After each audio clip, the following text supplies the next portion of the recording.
Californium ভুয়ো californium পাওয়া যাচ্ছে, আবার সেটা দেখা যাচ্ছে ল্যাব টেস্টে না এটা ছিল না।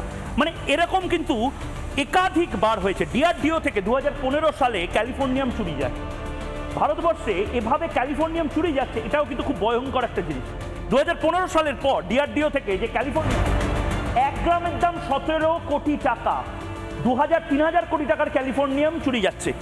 আগস্ট 2021-এ কলকাতায় উদ্ধার হয় 250 গ্রাম ক্যালিফোর্নিয়াম রেডিও অ্যাক্টিভ এলিমেন্ট হিসেবে, যেগুলো ল্যাবে পাঠানো হয়, ভাবা অ্যাটমিক রিসার্চ সেন্টারে পাঠানো হয়, এবং সেখান থেকে জানা যায় যে না, এটা রেডিও অ্যাক্টিভ হ্যাজার্ডাস ক্যালিফোর্নিয়াম নয়, এটা অন্য কোনো স্মাগলিং পারপাসে ব্যবহার করা হচ্ছিল। তার ঠিক পরে বিমানবন্দরে গ্রেপ্তার হয় 2 জন, এবং এদেরও কি কারণে স্মাগলিংয়ের সাথে যুক্ত ছিল তার দিকে ইনভেস্টিগেটররা নজর দেয়।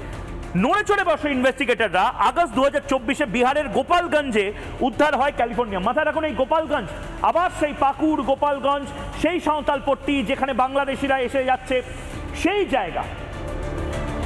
50 গ্রাম ক্যালিফোর্নিয়াম উদ্ধার হয় এই গোপালগঞ্জ থেকে। 1 গ্রামের দাম 17 কোটি, মানে 200-300 কোটি টাকার ক্যালিফোর্নিয়াম বলে অনুমান করা যায়। পরে আবার জানা যায় সেই ক্যালিফোর্নিয়াম আসল নয়, এবং এই গ্রেপ্তার 3 জন হয়। এবং তারপর ভাবুন 2024 আগস্ট মাসে বিহার থেকে, তার ঠিক পরে নভেম্বরে আবার ক্যালিফোর্নিয়াম শব্দটা আমরা শুনতে পাই।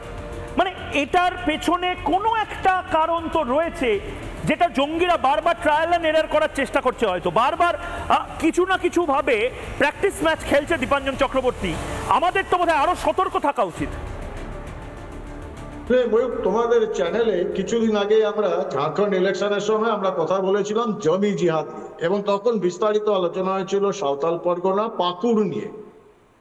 আমরা তখন বারবার বলেছিলাম যে দিল্লি দখলের রাস্তা কি না, বিনা বন্দুক বিনা গুলি বোমা ডেমোগ্রাফি চেঞ্জ করে দাও এবং সংসদীয় পদ্ধতিতে বিধানসভা বা লোকসভাকে দখল করো। তুমি দেখো এই পাকুড়ে যেখানে জমি জিহাদ নিয়ে আমরা লড়াই করলাম, সেই পাকুড়ে জিতলো কে? আলম বলে একজন ভদ্রলোক, যে অলরেডি জেলে রয়েছে, তার স্ত্রী। এবং এখানে এই যে জমি দখল এবং জমি জিহাদের যারা কাণ্ডারি, তারাই কিন্তু এই ভোটটা নিয়ন্ত্রণ করলো করে ওখান থেকে তাদের পোষা বিধায়ক এই আলমের স্ত্রীকে পাঠাচ্ছে ঝাড়খণ্ড বিধানসভায়। এটা একটা বৃহত্তর, এটা কোনো টুকরো টুকরো ঘটনা নয়। এটা নিয়ে ইনভেস্টিগেট করার প্রয়োজন আছে দীপাঞ্জন চক্রবর্তী। এটা আজকে আমার সময় শেষ, কিন্তু এই মুহূর্তে যেখান থেকে আমি ছাড়লাম সেখান থেকে শুরু করতে হবে যে বাংলাদেশের সন্ত্রাসীরা, তারা তো চুপ করে বসে নেই, তারাও নিশ্চয়ই কিছু করছে। কি করার চেষ্টা করছে সেইটা কাটাছেঁড়া করব কাল।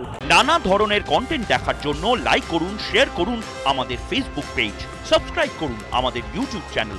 পাশাপাশি অন্যান্য ব্রেকিং নিউজের জন্য অবশ্যই চোখ রাখুন রিপাবলিক বাংলায়।